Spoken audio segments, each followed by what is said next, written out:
Urdu empire के मुअज़्ज़ज़ साथियों, अस्सलाम वालेकुम। प्यारे साथियों, ये 19वीं सदी की 7वीं दहाई का वाक़या है। लोहे के बहरी जहाज नए नए बनने शुरू हुए थे। पहले बहरी जहाजों की तामीर में सिर्फ लकड़ी इस्तेमाल की जाती थी। बरतानवी डिजाइनर कैप्टन कोपर्स गोल्ड ने बिल्कुल नई तर्ज का बहरी जहाज डिजाइन किया था, जिसे एक बरतानवी फिल्म ने बनाया। इस जहाज में खास बात ये थी कि इसके ऊपर तोपों का अर्शा मुतहर्रिक बनाया गया था, जिस पर तोपें चौका चारों तरफ हरकत कर सकती थी, इसलिए निशाना लेने में आसानी रहती थी। कोपर्स गोल्ड ने इस जहाज को देखकर उसकी बनावट में बहुत सी खामियों की निशानदही की थी। इन खामियों के फर्क को जाहिर करने के लिए उसने खुद एक जहाज बनाने का फैसला किया। इस जहाज का नाम कैप्टन रखा गया। उस पर भी मुतहर्रिक तोपों का अर्शा बनाया गया। उसके फिल्म बोर्ड की चौड़ाई सिर्फ 9 फुट थी। उसके अलावा उसकी बैरूनी दीवारों की ऊंचाई भी खासी कम थी। कुछ माहिरीन का ख्याल था कि ये जहाज तूफानी समंदर में सफर करने के काबिल नहीं है। उसके अलावा जहाज पर मौजूद फालतू बादबान नस्ब थे। कोपर्स गोल्ड के कहने के मुताबिक उन बादबानों का मकसद जहाज के तवाज़ुन को बरकरार रखना था, लेकिन माहिरीन ने इन बादबानों को जहाज पर खतरनाक बोझ करार दिया। मुकम्मल होने के बाद कैप्टन को उसके मद मुकाबल जहाज के साथ एक आजमाइशी सफर पर रवाना किया गया। आजमाइश के दौरान कैप्टन ने दूसरे जहाज के मुकाबले में इस कदर बेहतर कारकर्दगी दिखाई कि जहाज के मुखालिफ में उठने वाली तमाम आवाजें दब कर रह गई। आखिरकार आला हकाम ने मुतमईन होने के बाद कैप्टन को मेडिटेरेनियन के बहरी बेड़े में शामिल कर दिया गया। इस बहरी बेड़े के हमरा कैप्टन 6 सितंबर 1870 ईस्वी को स्पेन के साहल से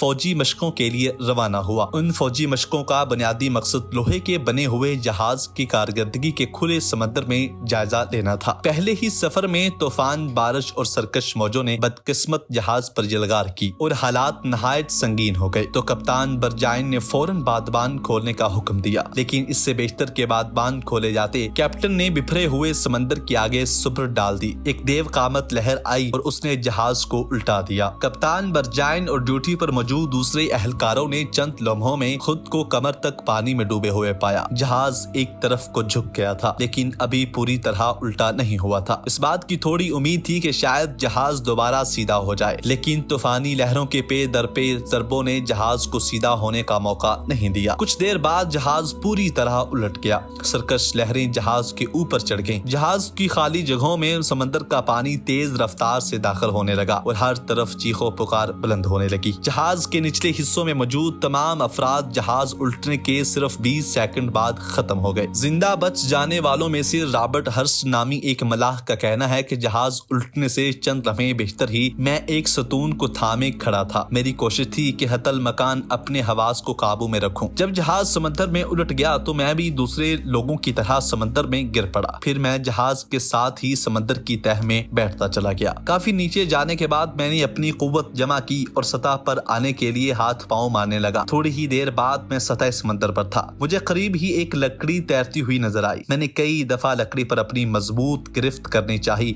लेकिन बिखरी हुई लहरों ने मेरी ये कोशिश नाकाम बना दी। इतने में मुझे एक लांच नजर आई। ये लांच ऊपर से कैनूस के साथ ढकी हुई थी और आहिस्ता आहिस्ता हवा के रुख पर खिसक रही थी। तूफान और तारीक समंदर में ये उम्मीद की वाहद रोशन किरण थी। मैंने अपनी रही सही ताकत को जमा किया और तैरता हुआ लांच तक पहुंचने में कामयाब हो गया। लांच के साथ और भी कई अफराद चिमटे हुए थे। थोड़ी देर बाद हमें जहाज की वो कश्ती नजर आई जो जहाज के उल्टते वक्त उसके अर्शे से जुदा होकर समंदर में गिर गई थी। ये कश्ती उस वक्त समंदर में औंधे मुंह हो चुकी थी, लेकिन तैर रही थी। कप्तान बरजाइन समेत 6 अफराद उसके साथ चिमटे हुए थे। उनमें से 4 ने कश्ती को छोड़ दिया और तैरते हुए अलांच तक पहुंचने में कामयाब हो गए। अब कप्तान बरजाइन और मैं नामी एक मलाह कश्ती के साथ रह गए थे। इतने में एक बुलंद लहर आई और उसने लांच और कश्ती को एक दूसरे से दूर हटा दिया। थोड़ी देर बाद मैंने भी कश्ती को छोड़ दिया और बड़ी हिम्मत से तैरता हुआ अलांच तक पहुंच गया। कुछ अफराद ने कप्तान की तरफ चप्पू फेंकने की कोशिश की, लेकिन कप्तान बरजाइन जबरदस्त एसार का मुजाहरा करते हुए उन्हें चप्पू फेंकने से मना कर दिया। उसने चिल्लाकर कहा, खुदा के लिए मेरी खातिर अपनी जिंदगियों को खतरे में ना डालो, तुम्हें चुपायों की सख्त जरूरत है। उसने अपने तौर पर तैर कर लांच तक पहुंचने की कोशिश की, लेकिन जो ही उसने कश्ती को छोड़ा, कश्ती एक झटके के साथ उसके सर से टकराई। एक लम्हे में कप्तान बरजाइन की जद्दोजहद खत्म हो गई और उसने अपने हाथ ढीले छोड़ दिए और गहरे पानियों में उतर गया।